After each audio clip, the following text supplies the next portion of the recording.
আল্লাহ হতে আয় করি আর বন্ধু বন্ধুর শরীর আর গারাস্তর করে ও ইমানদার বান্দাবান দিও করো আর বন্ধুর বন্ধুর শরীর করো সুবহানাল্লাহ। তাহলে প্রত্যেকে মুক্তি পাওয়ার শরীর কি কিতাবের মধ্যে লিখে বড় বেশি বেশি করে করিবেন আল্লাহুম্মা সাল্লি আলা মুহাম্মাদ বিআদাদি কুল্লি দাইন ওয়া দাওয়া ওয়া বিআদাদি কুল্লি ইল্লাতিন ওয়া শিফা। যারা তুমি মোবাইল আছে মোবাইলের মধ্যে রেকর্ডিং করে রাখিবেন অথবা যোগাযোগ করিবেন এই দোয়া লিখে নেবেন রূপ থেকে মুক্তি পাওয়ার শরীর কি থেকে রূপ থেকে মুক্তি পাওয়ার শরীর আল্লাহুম্মা সাল্লি আলা মুহাম্মাদ বিআদাদি কুল্লি দাইন ওয়া দাওয়া ওয়া বিআদাদি কুল্লি ইল্লাতিন ওয়া শিফা। এই দোয়া আমরা সবসময় ইনশাআল্লাহ প্রত্যেকম আর কোন আমল হাত রূপ থেকে আর আমাদের তো হাত গেলেন মানে কোনগুলি মাত্র করে হাত এটা হয় রাসূল সাল্লাল্লাহু আলাইহি ওয়াসাল্লাম এর ফরমাতে নাসাঈ শরীফের মধ্যে আছে এবং তিরমিজি শরীফের মধ্যে আছে হযরত হাত রূপ থেকে মুক্তি পাওয়া আল্লাহু আকবার হলে যদি হাত সমস্যা হয় ডান হাত তার দিয়ে ব্যথা করে সিনার মধ্যে অনে রাখিলেন ডান হাত তার দিয়ে আল্লাহু আকবার অনে উপর দুয়া সাতবার করিবেন ডান হাত তার দিয়ে হাত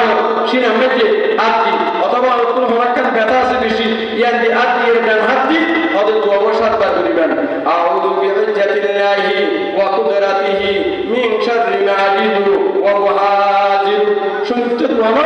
হাত থেকে আল্লাহু আকবার মুক্তি পাওয়ার দোয়া আল্লাহ রাসূলের বয়ানের মধ্যে নাসাঈ শরীফ আর তিরমিজি শরীফের মধ্যে বয়ানের মধ্যে আউযু বিইজ্জাতিল্লাহি ওয়া কুদরাতিহি মিন শাররি মা আজিদু ওয়া মুহাজির ইয়ানি যদি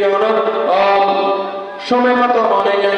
সাতবার ঘুরিয়ে রেখে দিবেন এই দুয়ার উসিলায় আল্লাহ পাক আমার হাড়ের বালা করে দিব সুবহানাল্লাহ। আর বললে সংযুক্ত আরাত্তুন দারাত্তু বলবেন বলেন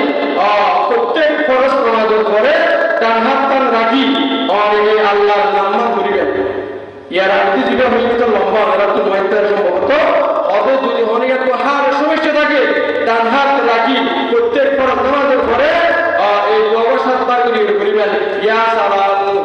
প্রত্যেক বলো ইয়া সালামু ইয়া সালামু ইয়া সালামু। অনর হাড়ের মধ্যে সমস্যা শরীরের মধ্যে ব্যথা শরীরের মধ্যে অনেক রকমের ব্যথা অন যদি আল্লাহর গুণ বাসক নাম যদি যদি আল্লাহু আকবার সাতবার যদি ফরজ হয় আল্লাহু আকবার অনর শরীরের হাড়ের আল্লাহ পাক বালা করে দিব সুবহানাল্লাহ।